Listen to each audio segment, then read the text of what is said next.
flaming like 16 inches of flame. I have great news. Now I have a forge, which means I can actually do real forging, real amounts of steel instead of the junk I used to do with that little hole in the ground, which is something moved. Sort of, I don't know, third world kind of forge. Now I have a real forge, doing the curing process right now. It's barely done. And today, my friend Ben is coming over. If you watch my woodworking channel, he was on my woodworking channel when we made a rolling pin together. But he's gonna come over today, and we're gonna forge a knife out of, hopefully, a bearing race. I've seen people do it before. Most bearings are made out of 52-100 steel, which is actually a really good steel. It is really sunny in here. So we're gonna try that. If that doesn't work out, we'll forge out of something else. If that doesn't work out, we'll just take them to 1095 and do some stock removal, which would be lame, but it would be a knife at least. Probably won't get to it today. Oh, but for the sheath? For a nice sheath. Well, probably. with tempering, we're probably not going to. But for a knife like this, it might be thick enough there for that. And that would be really cool to do that. Heat treated the Bowie knife in there. Oh, and in a PVC pipe. In a PVC pipe.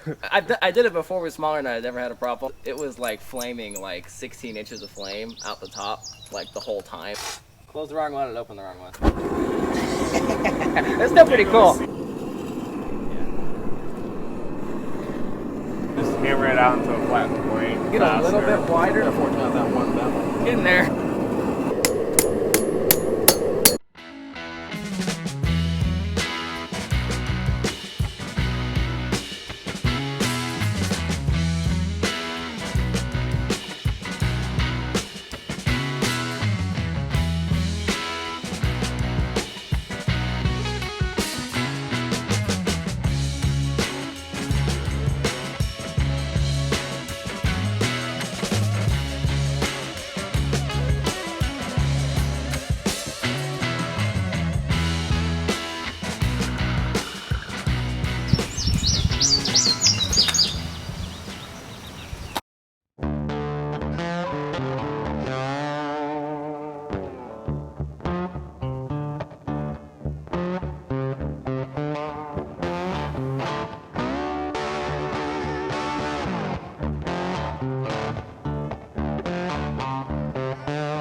I just realized you guys don't know what he's doing in there. So we forged out the first knife from the bearing race, and it didn't really work all that well. It didn't get quite as wide as we wanted, so he's going to cut out another knife with the design he originally sketched, and we're going to do a different design out of the bearing race. So he's going to get 2 knives out of this one session. See how it goes.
Cast steel mild carbon. 7/16 and 9/16. Seriously? Let's go to It's 7. like 9/16. Let's go to 7/16. Slower than fast.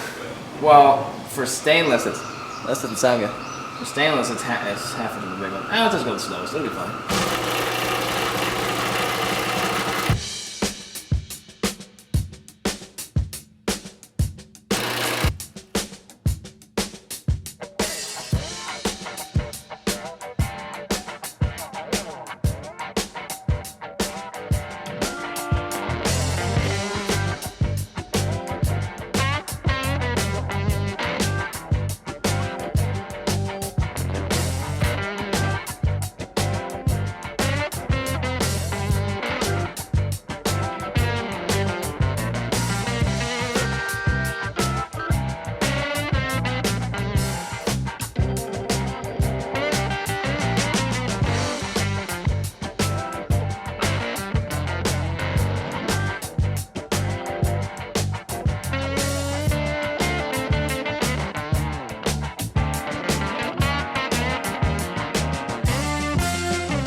third heat treat today, actually, because I already did the bowie knives. This is heat treat number 2 for your knives, and heat treat number 3 for I've seen today. Like a knife factory around here.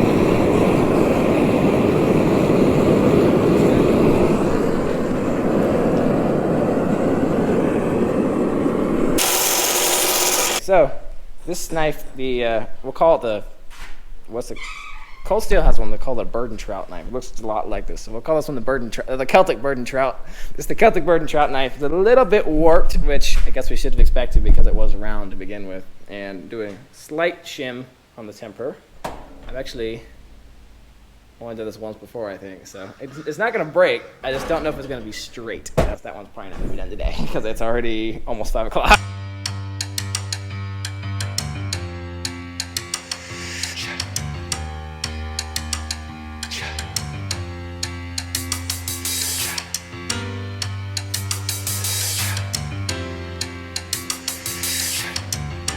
I don't think anything broke. Clamps over here.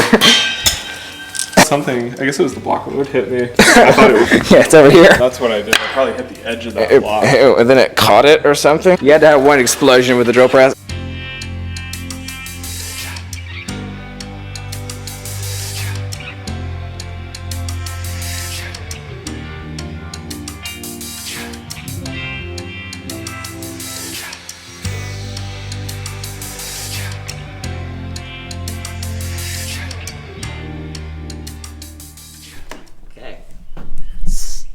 Second knife, all glued up.